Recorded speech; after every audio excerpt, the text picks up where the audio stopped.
Es uno de los hechos más importantes en la historia de la humanidad que marcó un antes y un después en el conocimiento del mundo. Es de cultura popular que Cristóbal Colón llega a América un 12 de octubre de 1492. Pero ¿qué es lo que motivó a este marinero genovés a realizar un viaje de más de 6.000 kilómetros en un océano que estaba prácticamente inexplorado en esa época hacia unas tierras que no conocía, en las que nunca había estado? Bueno, quédate en este video que te voy a contar todo lo relativo al descubrimiento de América, la llegada de Colón a estas tierras.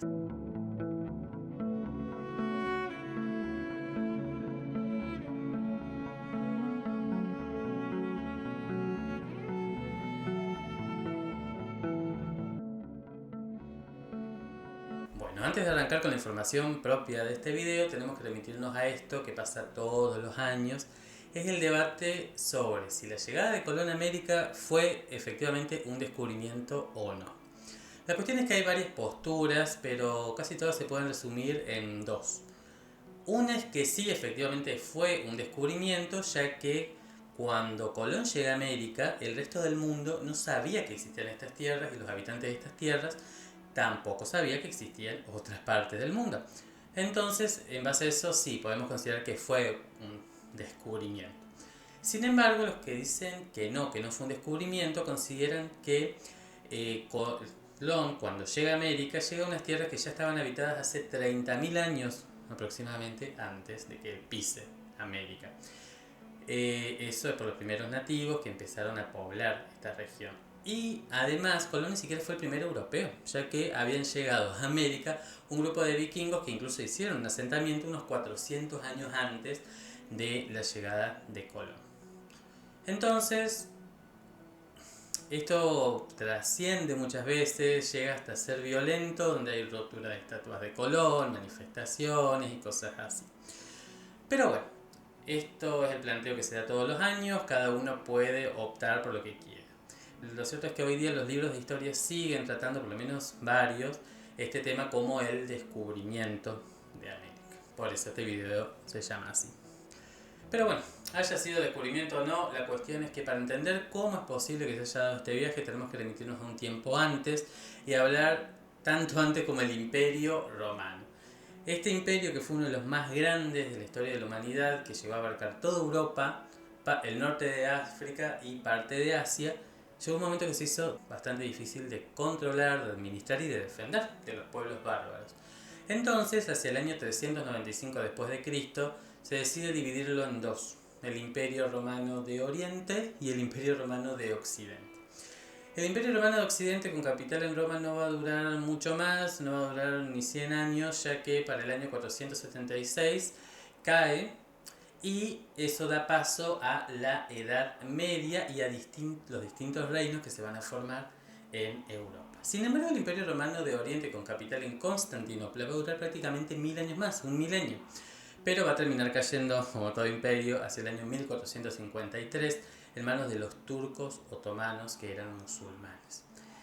Estos turcos otomanos van a poner un poco en jaque a Europa y al mundo, ya que van a complicar mucho el comercio. El comercio entre Europa y Asia llevaba muchísimos años, y la ruta principal que se hacía para poder conectar estas dos regiones era a través de la ruta de la seda, una ruta tenía una parte de mar, pero se consideraba principalmente terrestre, y era esta ruta que estaba cortada por estos turcos otomanos.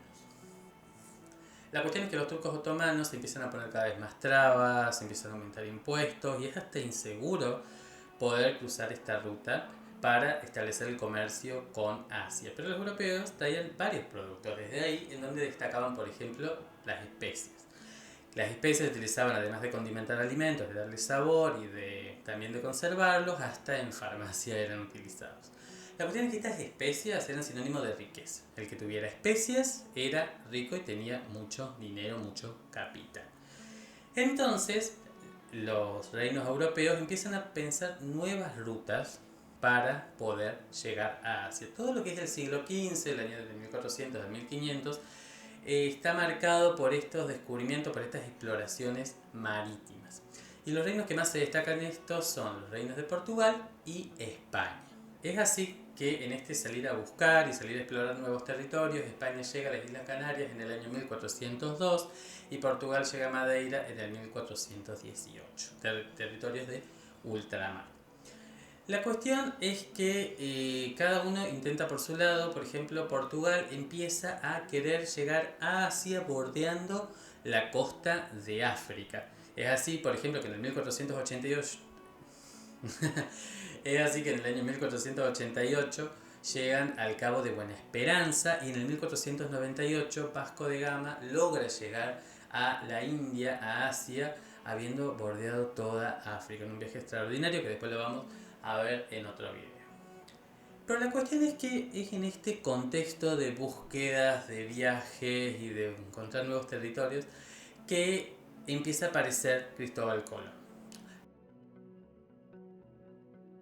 Del origen de Cristóbal Colón hay algunas cuestiones, pero hay un cierto consenso de que nació en Génova, es decir, era italiano, hacia el año 1451.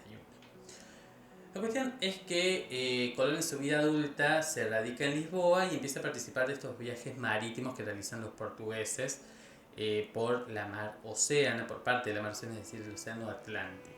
En ese momento le llamaban mar Océana. Y es acá que él empieza a cranear, a pensar en esta idea de poder llegar a Asia por el oeste, es decir, cruzando la mar Océana, este océano Atlántico. Pero ¿qué es lo que hace creer a Colón que este viaje es posible?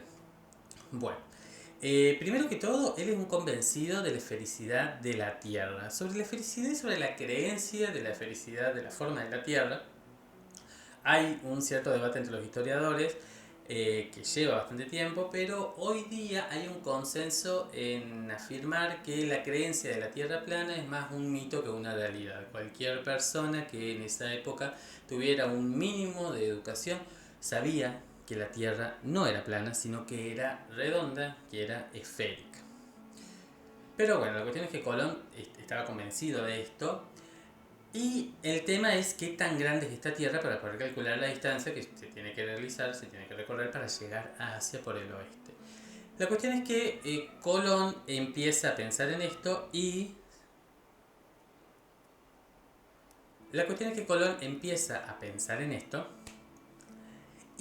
si bien el diámetro de la Tierra ya se había calculado con bastante certeza para el siglo III a.C., la cuestión es que Colón no se basa en los cálculos correctos, sino que se basa en unos cálculos erróneos que le hacen determinar que la Tierra es un 25% más pequeña de lo que realmente es.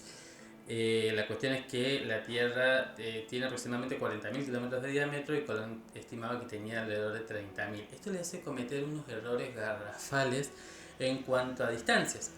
Por ejemplo, había un mapa en esa época que él tenía en sus manos, que era el mapa de Toscanelli, en donde se dibujaban las distintas regiones que se conocían en ese momento. En ese momento se hablaba de 3 continentes: Europa, Asia y África. Y ese mapa se ve Zipango, que es el actual Japón, que en ese momento le decían Zipango, donde da hasta la sensación de que Europa está cerca de esta región de Zipango.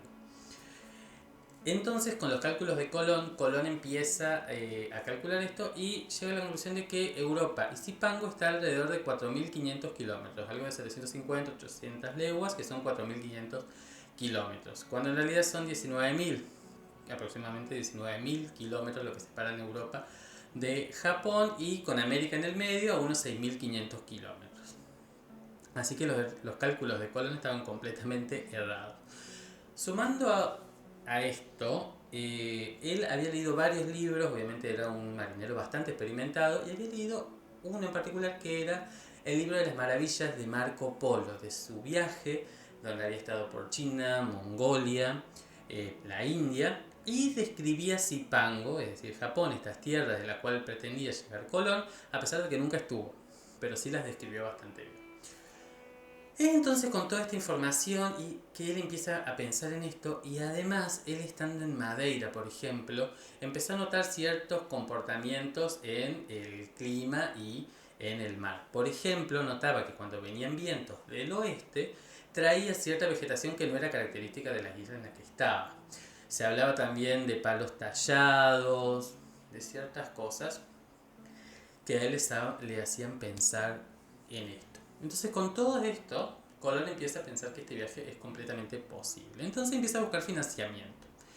El primer lugar al que va es a la corte del rey Juan II de Portugal para pedirle este financiamiento. La cuestión es que él somete su idea a su grupo de expertos, los cuales la rechazan por completo por considerarla imposible, ya que los viajes los cálculos de Colón estaban realmente errados, estaban mal.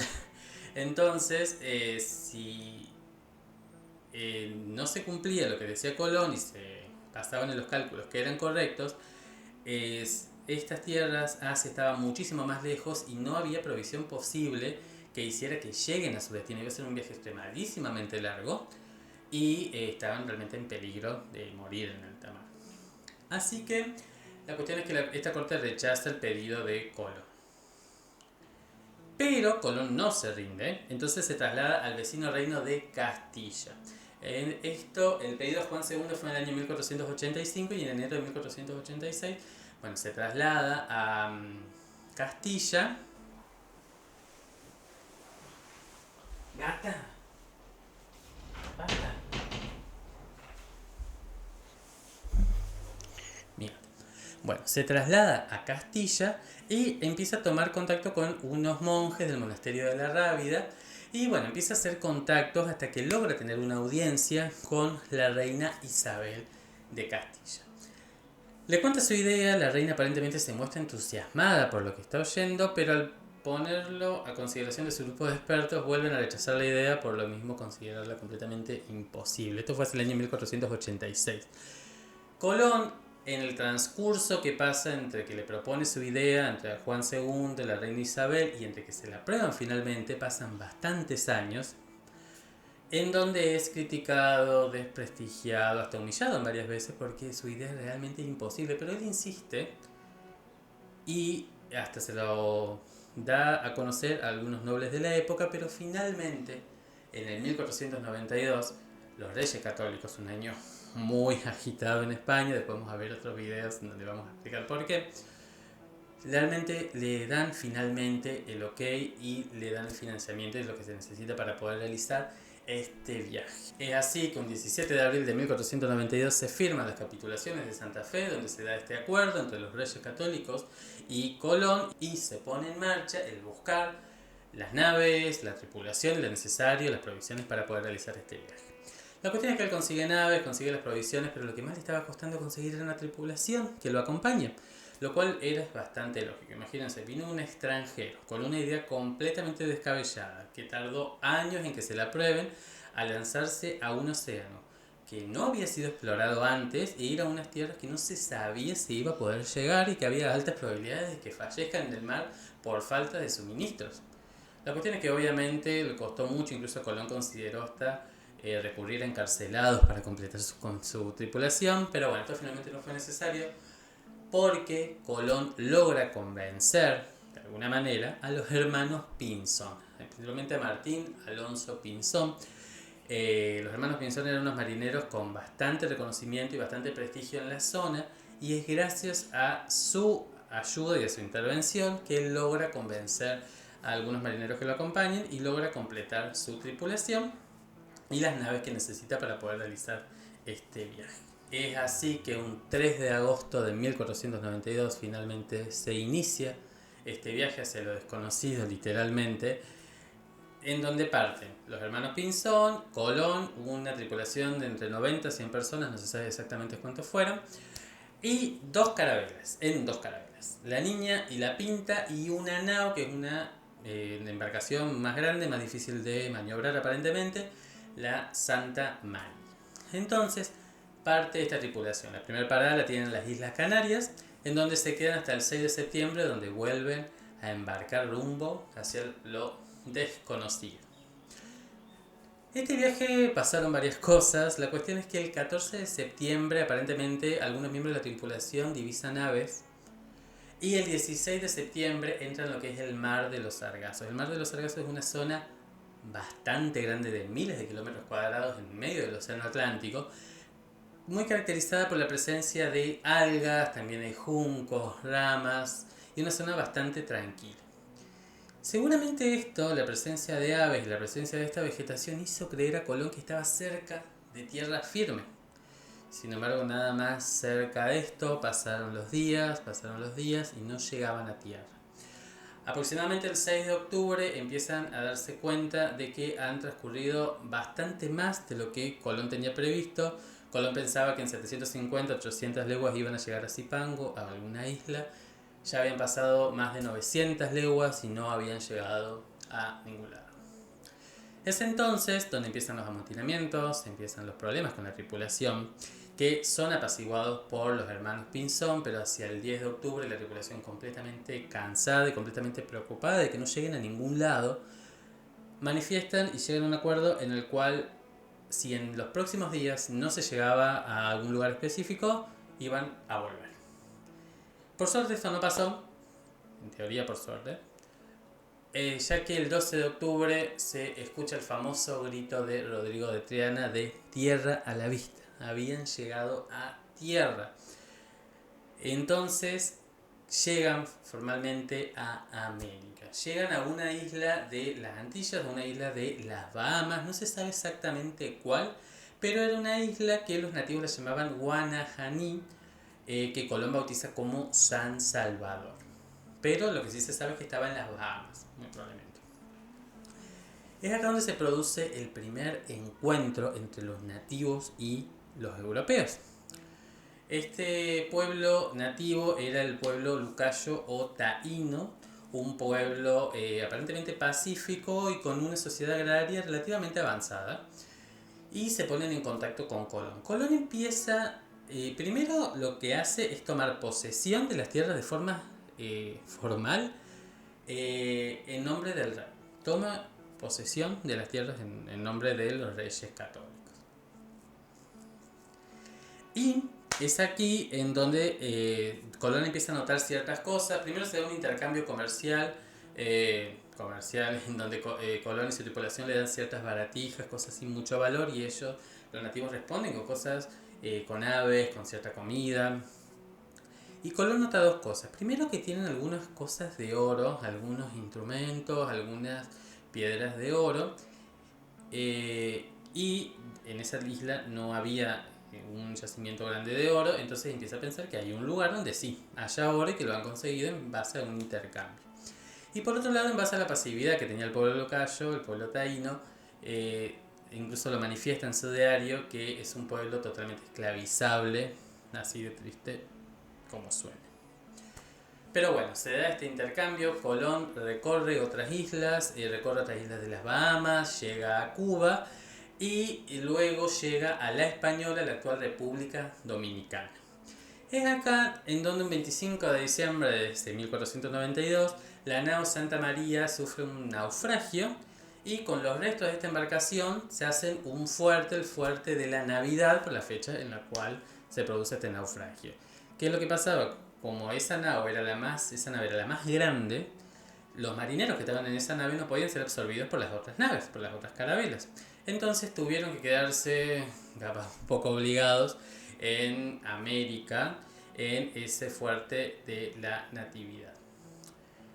La cuestión es que Colón decide regresar a Europa un 15 de enero y ya el 16 de enero se produce el regreso en La Niña y La Pinta. Tanto Cristóbal Colón como Martín Alonso Pinzón llegan a Europa. Colón llega un 15 de marzo, completamente agotado después de haber pasado por unas tormentas espantosas que casi destruyen las naves en las que iba. Pasa por las Azores, es encarcelado, luego lo liberan. Bueno, pasan varias cuestiones y vuelve con varios animales, frutas exóticas, incluso con algunos nativos que van en este viaje y se presenta ante los reyes católicos confirmando, según su creencia en ese momento, que había llegado a Asia y que había llegado a alguna de las islas de la región de Zipango. Colón y su tripulación estaban convencidos de que habían cumplido con su objetivo de llegar a Asia por la ruta del oeste. es recibido como un rey prácticamente, es recibido en la corte de los reyes católicos, donde ellos no le permiten que bese su mano en señal de tomarlo como un par, y así Colón es recibido como un héroe por haber logrado esta hazaña que se creía imposible. Colón es hijo del error.